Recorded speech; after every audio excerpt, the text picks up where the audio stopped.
Assalamu alaikum wa rahmatullahi wa barakatuh.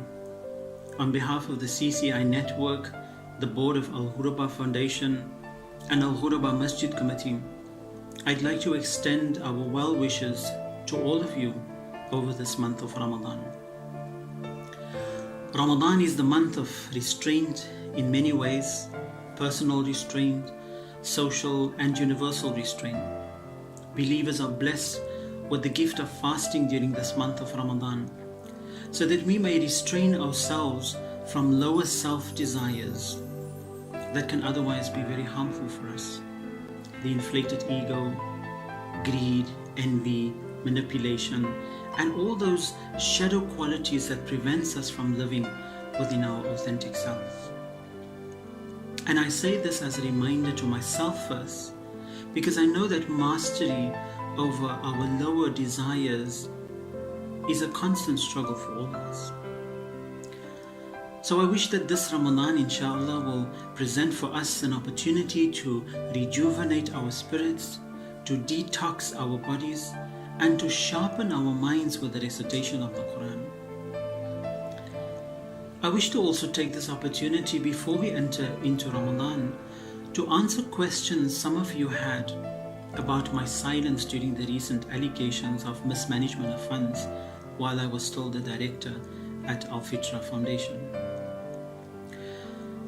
After 5 months of forensic investigations, a report was finally issued by Moore and Stevens forensic auditors that indeed revealed that there was no mismanagement of funds.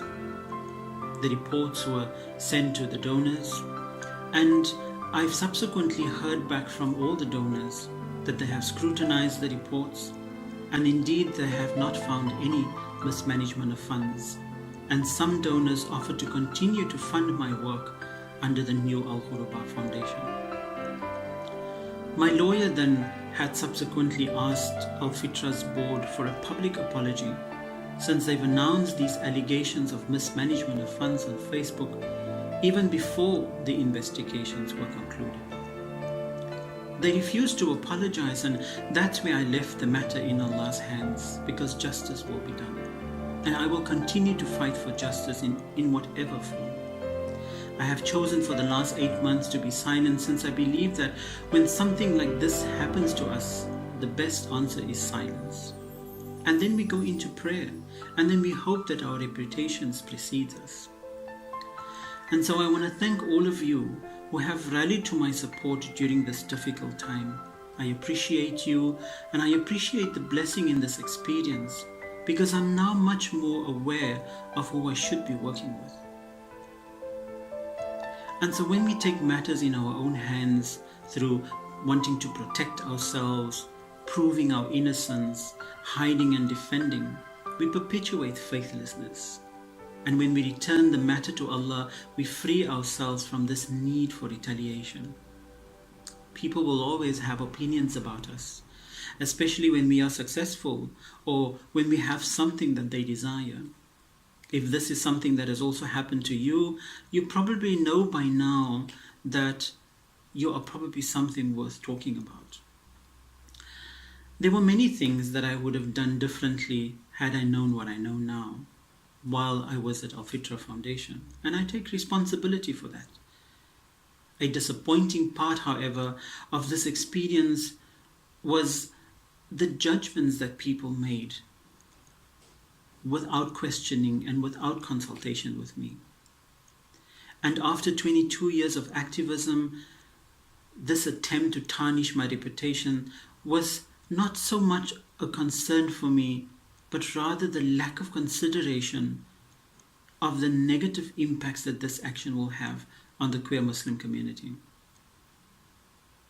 It has for a while put a damper on my spirit, and it has affected my activism.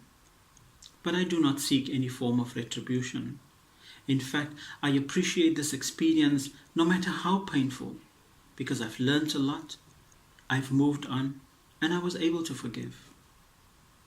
So the message that I would like to share with you as we approach this Ramadan is one of authenticity.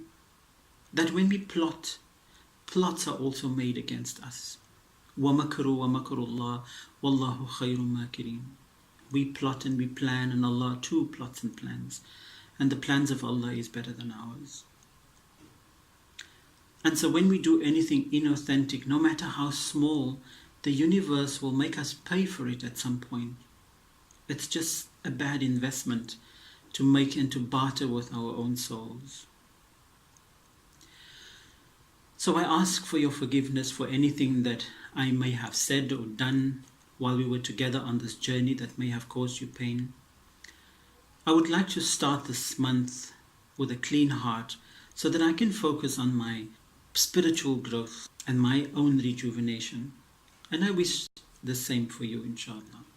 Ramadan Kareem to you and your loved ones. Ma'as salam. May Allah's peace and blessings be upon you.